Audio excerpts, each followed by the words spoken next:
மாணவர்கள் எதிர்பார்க்கிறாங்க. உண்மையில்லைங்க, நான் சில விஷயங்களை ஓப்பனாக சொல்லிடுறேன். நான் ஆசிரியர் வீட்டு பையன், நான் ஆசிரியர்கிட்ட அடி வாங்கியிருக்கிறேன், எனக்கு அதில் பெரிய பெருமை இருக்குது.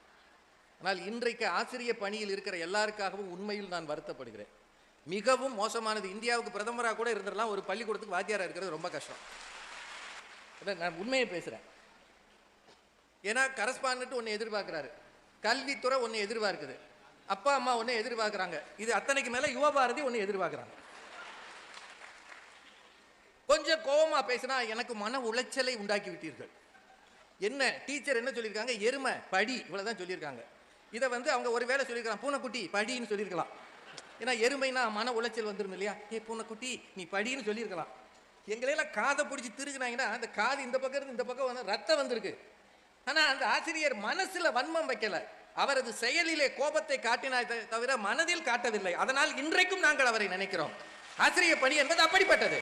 அந்த பொண்ணு பேசி முடிக்கும் போது கனிவே என்று ஆணித்தரமாக சொல்லின்னு முடிச்சாங்களே யுவபாரதி. ஏன் கனிவே என்று மயிலிறகு கொண்டு தடவுகிறேன் சொல்ல வேண்டியதானே? ஒரு கருத்து பதிய வேண்டும் என்றால் ஆணித்தரமாக செய்ய வேண்டும். கண்டிப்பு என்பது அப்படித்தான் இருக்க வேண்டும், மேலோட்டமான கண்டிப்பு இல்லை. என்ன கண்டிப்புனா என்ன சாதாரணமாக நினைச்சீங்க? பெரும்பை நாடாதவன் தன் மகனை பகைக்கிறான்னு விவிலியத்தில் சொல்லியிருக்கு. Spare the rod spoil the child. கொஞ்சம் கூட பயம் இல்லாமல், சார் இன்னைக்கு எப்படி நீங்க பிள்ளை வளர்க்குறோம்? நான் என்னையும் சேர்த்தான் சொல்றேன், எல்லாரையும் சேர்த்தான் சொல்றேன். வீட்டில் அப்பா அம்மா கண்டிக்கிறது இல்லை, ஆசிரியர் கண்டிக்க கூடாது. அப்புறம் எப்படி அவன் ஒழுங்கா வளர்றான்? 58 பிள்ளைகளை வச்சு வகுப்பு நடத்தணும். 58 பிள்ளைகளை வச்சு வகுப்பு நடத்துறவங்க எப்படி செய்ய முடியும்? 3/4 மணி நேரத்துக்குள்ள வகுப்பை முடிக்கணும், பாடம் சொல்லி கொடுக்கணும், 100க்கு 100 வாங்க வைக்கணும். கனிவுனா அதுக்கு என்ன அர்த்தம் சொல்லுங்க? அந்த அணிகிட்ட ஒரே ஒரு கேள்வி கேட்கிறேன், கனிவு அப்படின்றத எப்படி செய்யணும்னு சொல்லி கொடுங்க. நீங்கள் எல்லாம் பக்கத்துலேயே உட்காந்து இனிமேல் டெய்லி டீச்சர் வந்தோடனே எல்லா பிள்ளைகளும் காலை தொட்டு வணங்கி படிக்கிறா ஐயா, நீங்கள் படித்தா தான் ஐயா எனக்கு வேலை கிடைக்கும், எனக்கு சம்பளம் கிடைக்கும் சொல்லணுமா? குரு என்பதற்கு மரியாதை வேண்டாமா? மாணவன் என்ற பெயருக்கு மாண்பு மிக்கவன் என்று அர்த்தம். மாண்புகளே இல்லாத மாணவர்களை இந்த சமூகம் ஏன் உருவாக்க வேண்டும்? பெற்றோர்கள் போய் நிற்கிறாங்க. சார் வேற ஒன்றும் வேண்டாம், நேற்று முந்தானாலும் சென்னையில் ஒரு பொண்ணு, ஈரோட்டுக்கார பொண்ணு, ஒருத்தன் பின்னாடி பைக்கில் உட்காந்து போகும்போதே செல்போன் திருடுது. அது மாணவி, அது கல்லூரி மாணவி. பெற்றோர் இனிமே அந்த ஊரில் எப்படியா நிம்மதியா இருப்பான்? போட்டோ போட்டான் பத்திரிகையில். கொஞ்சம் கூட இந்த சமூக அக்கறையே இல்லாமல் கொஞ்சங்க விளையாடுங்க விளையாடுங்கன்னா என்ன அர்த்தம்? ப்ரீகேஜி பிள்ளையாது, +2 படிக்கிற பிள்ளைகளுக்கு சில கட்டுப்பாடுகள் இருந்தே ஆக வேண்டும். இல்லாமல் எப்படி பிள்ளை வளர்ப்பீங்க? நான் ஒரு கேள்வி கேட்குறேங்க, 8:30 மணிக்கு பள்ளிக்கூடம்னா 8:30க்கு வரணுமா வேண்டாமா? இதுக்கு பதில் சொல்லுங்க. அந்த அணி ஒரு பிள்ளை 8:45 வருதுன்னு வைங்க, இப்போ ஆமா இப்போ வாச்சு வந்தையே தாயே, ஏன் நீ ஒரு 9 மணிக்கு வரக்கூடாது? அதில் இந்த யுவபாரதி சொல்றாங்க, ஒரு பொண்ணு எக்ஸாம் அன்னைக்கு எக்ஸாமை மறந்துருச்சான். ஆமா, அவங்க இந்த இந்திய சீன பிரச்சனையை பற்றி பேசிக்கிட்டு இருந்தாங்க. அதனால எக்ஸாம் அன்னைக்கு எக்ஸாம் இருக்கிறதையே மறந்துட்டு வீட்டில் துணி துவைச்சாகலாம். அந்த பொண்ணை 2 துவைச்சிருந்தா ஒழுங்கா பரீட்சைக்கு போயிருந்திருக்கும்.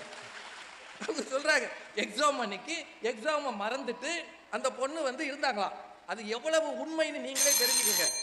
அதுக்கப்புறம் அந்த மிஸ் எக்ஸாம் தொடங்கின பிறகு அங்கிருந்து ஸ்கூலுக்கு ஓடுனாங்களாம். எது பரீட்சையை அப்படி அம்போன்னு விட்டுட்டு. நீங்களாம் நம்புறீங்களாப்பா? யுவபாரதி மேடம் நியாயமா மேடம்? 8-10 மணிக்கு பரீட்சைன்னு வைங்க, ஒரு பொண்ணு பரீட்சைக்கு வரல, மிஸ் பார்த்துட்டாங்க.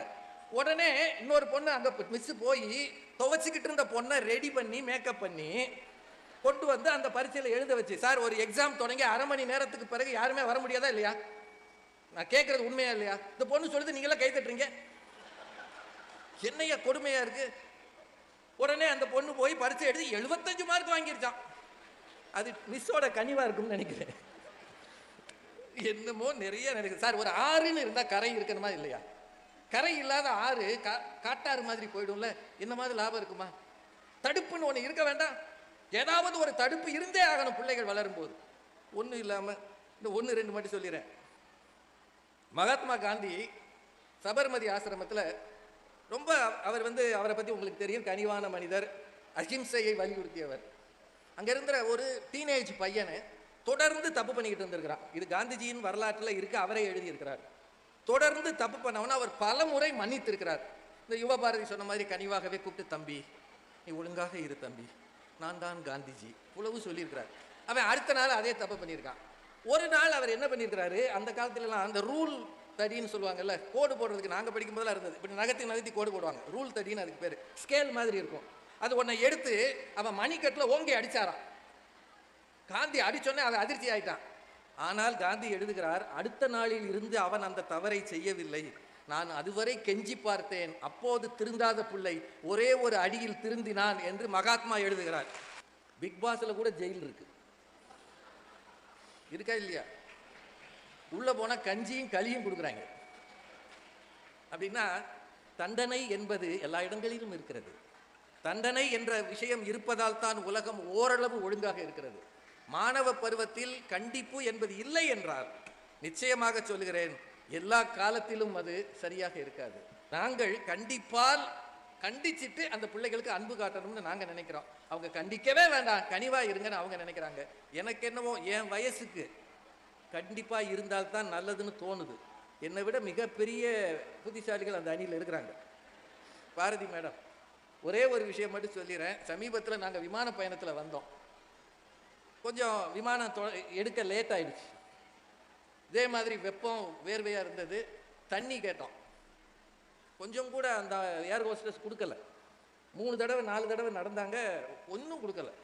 நானும் கேட்டு பார்த்தேன். என்னை மாதிரி அப்பராணிகள் கேட்டால் எனக்கு இங்கிலீஷும் சரியாக தெரியாது. அதனால் ஏர் ஹோஸ்டஸ் போச்சு வந்துச்சு. திடீர்னு மேடம் எந்திரிச்சு ஒரு சவுண்டு விட்டாங்க. பார்க்கணும், தண்ணி இல்லை, ஜூஸ் கொண்டு வந்தாங்க. அப்போ அவங்க சொன்னாங்க, எங்கேயும் வாய்ஸை ரைஸ் பண்ணால் தான் வேலை நடக்கும் அப்படின்னாங்க. அதாவது பறக்கும்போது ஒரு பேச்சு, தரையில் இருந்தால் ஒரு பேச்சு. இந்த மாதிரி பேசுறதுக்கு மேடம்னால முடியும், எனக்கு அது முடியலைங்க. என்னை பொறுத்தவரை அடிவாங்கின நாட்கள், எங்கள் அப்பா என்னை அடித்ததுக்கெல்லாம் அளவே கிடையாது. ஆனால் இன்னைக்கு அவர் இல்லைனாலும் அந்த அடித்த விரல்களுக்குள்ளே கோபம் மட்டுமில்லை, ஒரு அன்பும் தெரிந்தது என்பதை இன்று என்னால் உணர முடிகிறது. அந்த அடிக்கணும்னு நான் ஆசிரியர்களை சொல்லலை, கண்டிக்கணும். விதிகளுக்கு உட்பட்டுத்தான் இந்த பிள்ளைகள் இருக்க வேண்டும். அப்படிப்பட்ட ஒரு வளர்ப்பு முறைதான் என்னை பொறுத்தவரை சரியானது.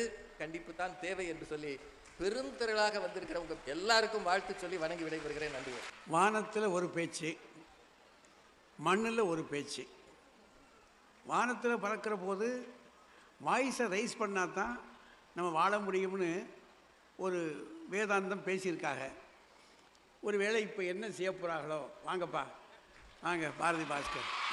எனக்கு முன்னே திரு ராஜா அவர்கள் ரொம்ப அருமையாக பேசியிருக்காரு. அவர் இவ்வளவு குரலை உயர்த்தி நான் கேட்டதில்லை. ஒருவேளை நான் பிளேனில் சொன்ன இஃபெக்டில் இங்கே வாய்ஸ் அவர் ஏற்றிருக்காருன்னு நினைக்கிறேன். குரலை உயர்த்தி சத்தம் போட்ட ஏர் ஹோஸ்டஸ் என்னுடைய மகள் அல்ல.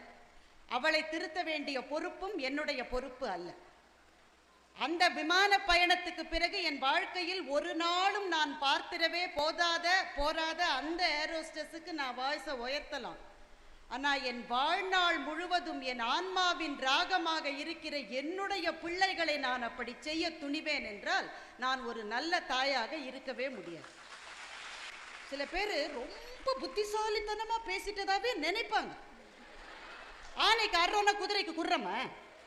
நான் எங்கேயோ தெருவில் விமானத்தில் இருக்கிற ஏர் ஹோஸ்டஸ் அதை கத்தினாக்க என் பிள்ளைகளை நான் கத்தணும்னு அர்த்தமா இருக்கேன்? என்ன சார் லாஜிக் இது? ராஜா சார் ஒரு வங்கியில் பல்லாண்டுகள் நல்லா பணியாற்றிட்டு சிறப்பான தகுதிகளோடு சமீபத்தில் ஓய்வு பெற்றிருக்காரு. எனக்கு ரொம்ப சந்தோஷம். ஆசிரியர்களுடைய பிள்ளையா இருந்தாலும் நல்ல வேலைடா சாமி அவர் டீச்சர் வேலைக்கு போகல. எவ்வளவு தலைமுறை மாணவர்கள் பிழைத்திருக்கிறார்கள் நினைக்கிறப்போ எனக்கு புல்லரிக்குது. இங்க வந்த உடனே சொல்றாரு, இங்க இவ்வளவு பிள்ளைகள் இருக்கீங்களே, இங்க காத்தே இல்லையே, இங்க மைக்கு சரியில்லையே, இங்க விசிறிக்கிட்டே நீங்க உட்கார்ந்துருக்கீங்களே, எதனால? இது கண்டிப்பான நிர்வாகம் என்பதனால் தானே. சரி, கண்டிப்பான நிர்வாகம்ன்றதுக்காக உட்கார்ந்துருக்கீங்க. வார்த்தைக்கு வார்த்தை கை தட்டுறீங்களே, கண்டிப்பினால தட்டுறீங்களா? எங்கள் மீது இருக்கிற கனிவினாலும் அன்பினாலும் கை தட்டுகிறீர்கள். கண்டிப்பினால உட்கார்ந்தா எப்படி சார் உட்கார்ந்துருப்பான்? நாசமா போறவங்க வெளியிலே போக விட மாட்டேன்றாங்களேன்னு ஒன்னதுக்குமே இவ்வளவு வார்த்தைக்கு வார்த்தை கை தட்டுறீங்கன்னா எங்க மேல இருக்கிற கனிவினால. தண்ணி வேற குடிச்சிக்க வேண்டியது அப்பப்ப. அதில் பயங்கரமான ஜோக் என்னன்னா, இந்த பள்ளிக்கு எங்களை பட்டிமன்றம் நடக்க வேண்டிய இடத்துக்கு முன்னாடியே 2 தடவை இந்த 2 பேர் பிள்ளைகளோட பேச்சையும் அவர் கேட்டிருக்காரு. இதுவே வயலேஷன் ஆஃப் ரூல்ஸ் இது. அதுக்கப்புறம் சொல்றாரு, 10 பிள்ளைகளை நிறுத்தி வைத்து எல்லாரையும் பேச வைத்து 2 பிள்ளைகளை தேர்ந்தெடுத்திருக்கிறது இந்த நிர்வாகம். இவ்வளவு நேர்மையாக, கண்டிப்பாக நேர்மைக்கும் கண்டிப்புக்கும் என்ன சார் சம்பந்தம்? அல்லது கனிவு என்றால் நேர்மையற்ற தன்மை என்று உங்களுக்கு யார் சொன்னது? 10 பிள்ளைல 2 பிள்ளை தான் சார் முதல் 2 மார்க் வாங்கினாங்க, செலக்ட் பண்ணி மீதி 8 பிள்ளையும் அடின்னு அடிச்சு ஸ்கூலை விட்டு வெளியில தருத்தி. அது கண்டிப்பு. டேய், நீங்க நல்லா பேசினீங்கடா, ஆனா உங்களை விட இவங்க 2 பேரும் நல்லா பேசினாங்க, அடுத்த தடவை உங்களுக்கு சொல்லிருக்குமா இல்லையா அந்த நிர்வாகம்? அப்படி சொல்லலைன்னா இந்த அந்த 8 பிள்ளைகளும் இனி வாழ்க்கையில் மேடையே ஏற மாட்டாங்க. என்ன செலக்ட் பண்ணலையேன்ற வருத்தம் கூட வராத அளவுக்கு நல்லா பேசினடா, ஆனா உன்னை விட பாரு இதுங்க ரெண்டும் நல்லா பேசிருச்சு, அடுத்த தடவை நீதான் என்று சொல்லுகிற கனிவு இருந்தால்தான் அந்த குழந்தைகள் ஒரு அடி மேலே வைக்கும் வாழ்க்கையில். ராஜா சார் மறந்துடாதீங்க. குதிச்சு குதிச்சு பேசினா பாரதியாம், குலுங்க குலுங்க பேசினா ராஜா. இது என்ன இது? பிடி மிஸ்ஸுக்கு ஏன் விசில் கொடுத்திருக்கிறார்கள்? அந்த அம்மா ஏற்கனவே உருவத்துல கொஞ்சம் கம்மியா இருக்காங்க, அவங்க குரலும் மென்மையா இருக்கு, 500 பேருக்கு கேட்கணும்ன்றதுக்காக விசில் கொடுத்திருக்காங்க. இப்ப மேடம் உங்களுக்கு பிள்ளைகள் இருக்காங்களா? இருக்காங்க. அவங்களுக்கு 2 பிள்ளை. வீட்டுல போனோன்னு அந்த அம்மா விசில் அடிச்சு 2 பிள்ளையும் கூப்பிடணும். இதெல்லாம் ஒரு பாயிண்ட். இதை சொல்றதுக்கு ஒரு அணி, அதுக்கு 3 பேர் வேற. எதுக்காக விசில் கொடுத்திருக்காங்கன்னா 500 600 பிள்ளைகளுக்கு இவங்க எல்லாரும் நேரம் நில்லுங்கன்னா சில சமயம் கேட்காது, விசில் அடிச்சா கேட்கும், அதுக்காக விசில் கொடுத்திருக்காங்க. உடனே அந்த மாதிரி வீட்டுல எல்லாரும் விசில் அடிச்சு அவங்க வீட்டுக்காரர் கூட வரிசையில நில்லு சார். இந்த அவர் பேசும்போது சொன்னார் அடிக்கிற கைதான் அணைக்கும். எவ்வளவு நாள் சார் எங்களை இதெல்லாம் சொல்லி ஏமாத்த போறீங்க? அடிக்காத கை அணைக்கிற போது அந்த அணைப்பினுடைய ருசி கூடுதலாக இருக்கிறது. அதை ஏன் மறந்து விட்டு 3 பேரும் பேசிட்டு இவருடைய காதை பிடிச்சி இவங்க டீச்சர்லாம் திருகினாங்களாம். இவங்க அப்பா இவரை அடிச்சாராம். எங்களுடைய ஆழ்ந்த அனுதாபங்கள். நான் வேற என்ன சொல்ல முடியும் உங்களுக்கு? இவர் ஸ்கூல்ல படிச்சு முடிச்சு ஒரு 40 வருஷம் இருக்காது. இந்த 40 வருஷத்துல இந்த உலகம் எவ்வளவு தூரம் வந்து விட்டது உங்களுக்கு தெரியுமா ராஜா சார்? ஐயாவினுடைய பள்ளி காலத்தில் எப்படி வேணா அடிக்கலாம். ஐயாவே சொன்னார், கண்ணை 2 மாத்திரம் விட்டுருங்க, தோலை உரிச்சிருங்க. ஆசிரியர்களும் அப்படி செய்தார்கள், பெற்றோர்கள் அதை அனுமதித்தார்கள். என்ன காரணம்? வீட்லயே அடிப்பாங்க. அப்பா அடிக்காத பிள்ளை அந்த காலத்துல இருக்க முடியுமா? ஏன் அடிச்சாங்க சார்? ஒரே ஒரு காரணம் தான் சார். வீடு என்பது அன்றைக்கெல்லாம் வெறும் 3 பேர் 4 பேர் இருக்கிற இடம் இல்ல. அது ஒரு கூட்டு ஸ்தாபனம் மாதிரி. 25 டிக்கெட் ஒரு வீட்டுல இருக்கும். பெரியப்பா, சித்தப்பா, பெரியம்மா, சின்னம்மா, கல்யாணம் ஆகாத அத்தைகள், தாத்தா, பாட்டி, அத்தனை பேர் இருக்கும். ஒருத்தர் அடிச்சா ஒருத்தர் அணைப்பாங்க சார்.